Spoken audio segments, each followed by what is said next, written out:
ஞானானந்தமயம் தேவம் நிர்மலஸ்படிகாகிருதியும் ஆதாரம் சர்வ வித்யானாம் ஹயக்ரீவம் பாஸ்மகே. நமஸ்காரம்.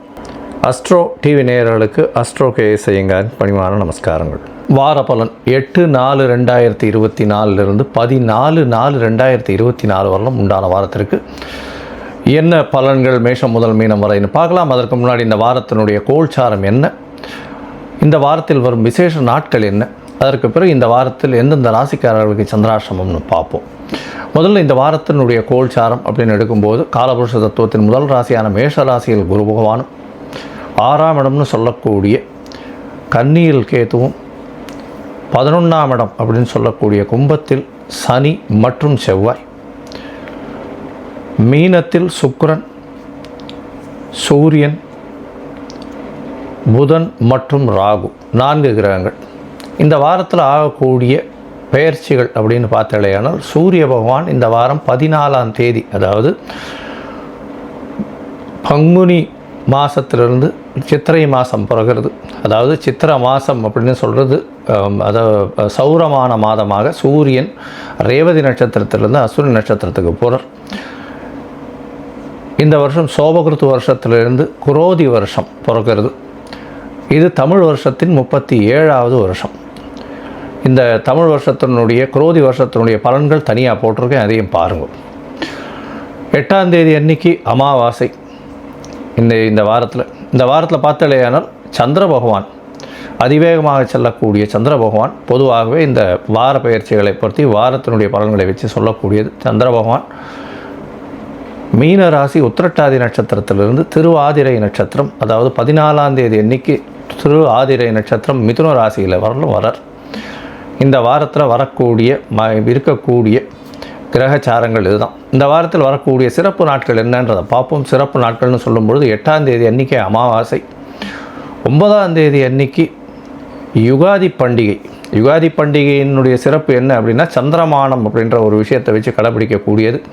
அமாவாசைக்கு அடுத்த நாளை அவர்கள் மாதம் பிறக்கிறதாக கொண்டு சைத்திர மாதமாக இது ஆரம்பிச்சுடுறது. அவளுக்கு சித்திரை மாதம், அவளுக்கு சைத்திர மாதம் ஆரம்பிச்சுடுறது. இதில் ஒரு விசேஷம் என்ன அப்படின்னா, பொதுவாகவே இந்த மாதம் பிறக்கிறது சந்திரமானத்தில் பார்த்தேன்னா அமாவாசையில் ஒரே ஒரு நாழிகை கூட சூரிய உதயத்துக்கு அப்புறம் இருந்ததே ஆனால் பிரதமை அன்னைக்கு அதை எடுத்துக்காமல் அதுக்கு அடுத்த நாள் முழு பிரதமை இருக்கக்கூடியதோ, இல்லைன்னா பிரதமை அந்த நாள் பிறக்கும் பொழுதே பிரதமை திதியில் பிறந்தது நாள் மட்டும்தான் எடுத்துக்க முடியும். அதுதான் ஒரு சிறப்பு. அதனால் இந்த வருஷம் பார்த்தோன்னா 9/4/2024 அன்றைக்கி யுகாதி பண்டிகை. என்னுடைய தெலுங்கு, கன்னடா, மகாராஷ்டிரா மற்றும் துளு, கொங்கு இந்த மாதிரியான இடத்துலெல்லாம் புது வருஷத்தை பிறக்கிறது. அவர்கள் எல்லோருக்கும் என்னுடைய புத்தாண்டு நல்வாழ்த்துக்கள், ஆசீர்வாதங்கள். இந்த வாரம் பார்த்தாலேயானால் 12ஆம் தேதி அன்னைக்கு சதுர்த்தி, வளர்பிறை சதுர்த்தி, அதாவது சுக்லபக்ஷ சதுர்த்தி, 4ஆம் நாள், அதாவது அமாவாசையிலிருந்து வளர்பிறையில் 4ஆவது நாள். இந்த வளர்பிறை சதுர்த்தியில் என்ன அப்படின்னா வளர் சதுர்த்தின்னு பேர். அதாவது தேய்பிறையில் சங்கடஹர சதுர்த்தி, இது சங்கர்ஷண சதுர்த்தி அப்படின்னு சொல்லக்கூடியது. இந்த வளர்பிறை சதுர்த்தியில் என்ன அப்படின்னா விநாயக பெருமான்கிட்ட போய் நம்ம விழுந்து சேவிச்சுட்டு நம்மளுக்கு வேணும் என்பதை கேட்டோமேயானால் வரம் கொடுக்கக்கூடிய வர சதுர்த்தி அப்படின்னு சொல்லக்கூடியது. வளர்பிறையில் வரக்கூடியது வர சதுர்த்தி. 9 பிரதட்சணம் விநாயக பெருமானை பண்ணுறதும், 9 தரம் தோப்பு கரணம் போடுறதும், அருகம்புல், அதை தவிர ஒரு தேங்காய் உடைச்சிட்டு வர்றதன் மூலியமாக உங்களுடைய தடைகள் அனைத்தும் நீங்கி நீங்கள் கேட்ட வரங்கள் அனைத்தும் கிடைக்கக்கூடும். படிக்கக்கூடிய மாணவர்களுக்கு கண்டிப்பாக இந்த வர சதுர்த்தி அன்னைக்கு போய் சேவிச்சுட்டு வந்துட்டீங்க அப்படின்னா கண்டிப்பாக உங்களுடைய எக்ஸாமில் நல்ல ரிசல்ட் கிடைக்கக்கூடும். காம்படிட்டிவ் எக்ஸாமில் நல்லபடியாக பண்ணக்கூடிய வாய்ப்புகள் நிச்சயமாக உண்டு. இந்த வாரத்தில் பார்த்தீங்கன்னா 14ஆம் தேதி சூரிய பகவான் ரேவதி நட்சத்திரத்தில் அசுர நட்சத்திரத்துக்கு போகிறார். சித்திரை மாதம், தமிழ் மாதம் பிறக்கிறது சித்திரை மாதம். நம்ம சௌரமானம் அப்படின்றத வச்சு சூரிய பகவான் ஒரு ராசியிலிருந்து அடுத்த ராசிக்கு செல்லக்கூடியதை வச்சு சொல்கிறோம். இந்த சௌரமான மாதங்களை வச்சு தான் நம்ம பலன்களை சொல்லிட்டுருக்கோம். சூரிய பகவான் குருவோடு சேர்ந்து சஞ்சாரம் மேஷ ராசியில் போயிருக்கார். 14ஆம் தேதி தமிழ் வருஷப்பரப்பு அப்படின்றத சொல்கிறோம். குரோதி வருஷம். இந்த யுகாதியில் பார்த்தோம்னா தெலுங்கு வருஷம் அப்படின்னு சொல்லக்கூடியது. இந்த மாதிரி இப்போ இந்த வேப்பம்பூ, மாங்காய், புளிப்பு, இனிப்பு எல்லா வகையான இதுவும் வச்சு பச்சடி பண்ணுவாங்க. அது வந்து ரொம்ப விசேஷம். அதாவது யுகாதி பச்சடின்னே பேர் அதுக்கு, ரொம்ப விசேஷமானது. இந்த வாரம் இந்தந்த விசேஷ நாட்கள் வருது. இதற்கு பிறகு இந்த வாரத்தில் வரக்கூடிய சந்திராஷ்டம ராசிகள் என்னென்னு பார்த்தாலேயானால் சிம்மம், கன்னி, துலாம், விருச்சிகம் இந்த 4 ராசிக்காரர்களுக்கு சந்திராஷ்டம். அதனால் உங்களுடைய ராசிக்கு 8ஆம் இடத்தில் சந்திர பகவான் மறையும் பொழுது மதி மயங்கக்கூடும். ஏன்னா சந்திர பகவான் மதிகாரகன், மயங்கக்கூடும். அதனால் தவறான முடிவுகள் எடுக்கக்கூடும். வெளியூர் வழிமான பிரயாணம் வேண்டாம்னு சொல்கிறோம். ஒருவேளை எடுக்க வேண்டி இருந்ததே ஆனால் சந்திர பகவானுக்கு உண்டான எளிய பரிகாரம் அப்படின்னு சொல்லக்கூடிய உங்களால் முடிஞ்ச ஒரு 1/2 டம்ளர் பால் கொண்டு போய் அருகில் இருக்கக்கூடிய சிவன் கோயிலில் கொடுத்துட்டு போகிறது மூலியமாக சந்திராஷ்டமத்தின் தாக்கம் குறையும். சரி, இந்த வாரம் மேஷம் முதல் மீனம் வரை எப்படி இருக்குதுன்னு பார்ப்போம். 8/4/2024 14/4/2024 வரலையும் உண்டான நாட்களில் என்னுடைய மொபைல் நம்பர் கீழே ஸ்க்ராலிங்கில் போயிட்டுருக்கு. உங்களுக்கு அஸ்ட்ராலஜிக்கல் கன்சல்ட் தேவைப்பட்டதுன்னா எனக்கு ஃபோன் பண்ணுங்க. உங்களுடைய date, time, place of birth, உங்களுடைய நேம் அண்டு பேரண்ட்ஸ் நேம் கொடுத்தீங்கன்னா உங்களுடைய சார்ட்டு போட்டு சந்தி இருக்கான்றதை முதல்ல பார்த்துட்டு, அதாவது நட்சத்திரம், ராசி, லக்னம், நட்சத்திர பாத சந்தி இதெல்லாம் இருக்கான்றதை பார்த்துட்டு அதுக்கப்புறம் உங்களுடைய தசாபுக்தி அந்தரம் சூக்ஷ்மம் எப்படி இருக்குன்றதை பார்த்துட்டு இன்றைய கோல்சார பிரகாரம் உங்களுடைய பிரச்சனைகள் என்னன்றதுக்கு எளிய பரிகாரம் என்ன சொல்ல முடியுமோ அது சொல்கிறேன். என்னுடைய கட்டணம் என்னன்றதையும் போடுறேன்.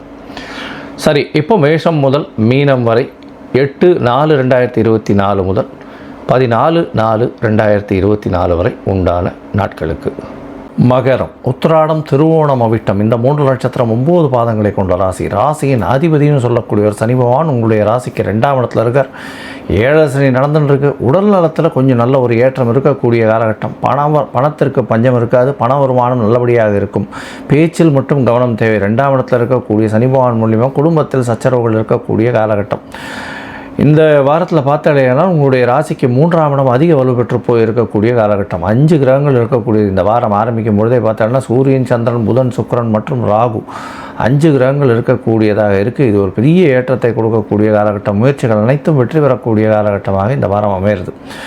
உங்களுடைய ராசிக்கு பார்த்தாலேனா 9-10 அதிபதினு சொல்லக்கூடிய புதன், சுக்கிரன் 2 பேருமே, அதாவது 2 கிரகங்களும் 3ஆம் இடத்துல இருக்கிறது பெரிய விசேஷம். உங்களுக்கு நீங்கள் நல்ல ஒரு பொது காரியங்களில் ஈடுபட்டு நல்ல ஒரு விசேஷமான காலகட்டங்கள்லாம் இருக்கும். இந்த வாரத்தில் பார்த்தாலேயானால் உங்களுடைய ராசிக்கு 4ஆம் இடத்துல இருக்கிற குரு பகவான் மூலியமாக புதிய வீடு, மனை வாங்கக்கூடிய வாய்ப்புகள் நிச்சயமாக வரும். இந்த மகர ராசிக்காரர்கள் இந்த ஹெச்ஆரில் இருக்கிறவங்க, அதை தவிர அட்மினில் இருக்கிறவங்க, பொலிட்டிக்கல் பார்ட்டிஸில் இருக்கிறவங்க இவங்களுக்கெல்லாம் பெரிய ஏற்றமான காலமாக இருக்குது. பண வருமானத்திற்கு பஞ்சம் இருக்காது. நல்ல ஒரு ஏற்றம் இருக்கக்கூடிய காலகட்டமாக இருக்குது. 2ஆம் இடத்துல சனி, செவ்வாய் சேர்ந்துருக்கிறதுனால பேச்சில் ரொம்ப கவனமாக இருக்கிறது நல்லது. ஏன்னா செவ்வாய் பகவானும் சனி பகவானும் சேர்ந்துருக்கிறதுனால கொஞ்சம் குரூரமான பேச்சுக்கள் வரக்கூடிய வாய்ப்புகள் உண்டு. இந்த வாரம் பார்த்தாலேயானால் 8/4/2024 14/4/2024 வரலும் உண்டான வாரத்தில் 9ஆம் தேதி கார்த்தால ஒரு 8:30 மணி வரலும் சந்திர பகவான் உங்களுடைய ராசிக்கு 3ஆம் இடத்துல இருக்க. இந்த காலகட்டத்தில் முயற்சிகள் அனைத்தும் வெற்றி பெறும். இளைய சகோதரர்கள் மூலியமாக நல்ல ஒரு ஏற்றமான செய்தி வரும். காதில் சிறு சிறு பிரச்சனைகள் வரக்கூடிய வாய்ப்புகள் உண்டு. வலது காதில் கொஞ்சம் ஜாகிரதையாக பார்த்துக்கிறது நல்லது. உங்களுடைய ராசிக்கு 4ஆம் இடத்துல சந்திர பகவான் போகிறார். அது 9ஆம் தேதியிலிருந்து 11ஆம் தேதி கார்த்தால 11:30 மணி வரலும் இருக்கார். இந்த காலகட்டத்தில் குரு சந்திர யோகம் அமைகிறது. சப்தமாதிபதி 4ஆம் இடத்துல இருக்கார். ஒரு கேந்திராதிபதி இன்னொரு கேந்திரத்தில் அமையிறதும் நல்ல ஒரு ஏற்றம் கிடைக்கும். தாயிற்கு உடல்நிலையில் நல்ல ஒரு ஏற்றம் இருக்கக்கூடிய காலகட்டமாக இந்த வாரம் அமையிறது. படிக்கக்கூடிய மாணவர்களுக்கெல்லாம் நல்ல ஒரு ஏற்றம் இருக்கும். இருந்தாலும் 7 சனி நடக்கிறதுனால கண்டிப்பாக ஒரு தடவைக்கு 10 தரம் படிக்கிறது ரொம்ப நல்லது. காம்படிட்டிவ் எக்ஸாம்ஸ் எழுதக்கூடியவர்களுக்கெல்லாம் நல்ல ஒரு ஏற்றம் கிடைக்கக்கூடிய காலகட்டம்.